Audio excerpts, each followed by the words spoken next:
ఆరంభం టైటిల్‌కి తగ్గట్టే ఆరంభంలో మంచి ఇంట్రెస్ట్ క్రియేట్ చేసిన ఈ సినిమా ఆ తదనంతరం అంతం లేకుండా స్లో నేరేషన్‌తో చిరాకు తెప్పించాడు. కాకపోతే ఇటువంటి సైన్స్ ఫిక్షనల్ స్టోరీస్ కొంత స్పీడ్ నేరేషన్‌తో రన్ అయితే చాలా బాగుంటుంది. ఈ ఆరంభం మూవీ రిలీజ్ అయిన 10 డేస్‌లోనే ఈటీవీ విన్ ఓటీటీ ప్లాట్‌ఫామ్‌లో 2 గంటల 15 నిమిషాల రన్ టైమ్‌తో స్ట్రీమింగ్ అవ్వటం విశేషము.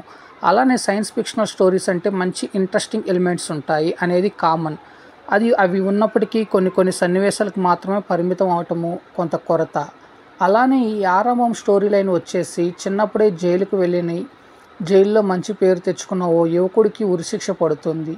కరెక్ట్‌గా ఉరిశిక్ష పడే ముందు రోజు జైలు నుండి తప్పించుకొని పారిపోతాడు. ఎటువంటి సందేహం లేకుండా సెల్‌కు వేసిన తాళాలు వేసినవి వేసినట్టే ఉన్నప్పటికీ తప్పించుకోకపోవడంతో అది ఎలా సాధ్యం అని తెలుసుకోవటం కోసం 2 డిటెక్టివ్‌లను పిలిపిస్తారు. వారేమైనా చేశారా అంటే అది లేదు.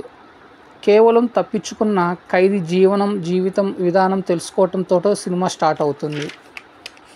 ఇక అక్కడ ఖైదీ నుండి గతంను అలా ఆల్మోస్ట్ ప్రీ క్లైమాక్స్ వరకు లాగదీశారు డైరెక్టర్. ఫ్లాష్ బ్యాక్‌లో ఖైదీ జీవన విధానమును పలు రకాలుగా చూపించినప్పటికీ ఇంట్రెస్ట్ క్రియేట్ చేయలేకపోవటం కొరత. అలానే కాలగమన యంత్రంపై చేసే పరిశోధనలు కొంతమేర బాగున్నప్పటికీ ప్రేక్షకుడికి ఊహకు ఏమవుతుందో ముందే తెలియటంతో ఆ సన్నివేశాలు తేలిపోతాయి. అలానే ప్రీ క్లైమాక్స్ నుండి క్లైమాక్స్ వరకు మంచి బజ్ క్రియేట్ చేశాడు.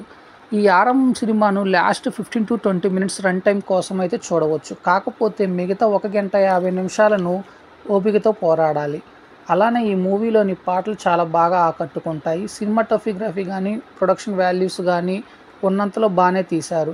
మరియు ఇందులోని నటీనటులు కొంతమంది మనకు తెలియకపోవటం విశేషము. అలానే ఈ ఆరంభం మూవీని ఫ్యామిలీతో కలిసి చూడవచ్చు అంటే చూడవచ్చు. ఎటువంటి అడల్ట్‌నెస్ అనేది లేదు. కాకపోతే స్లో నేరేషన్‌తో చిరాకు తెప్పిస్తుంది.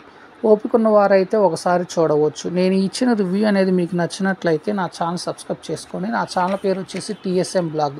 Thank you friends. నేను మీ నషరుద్దీన్.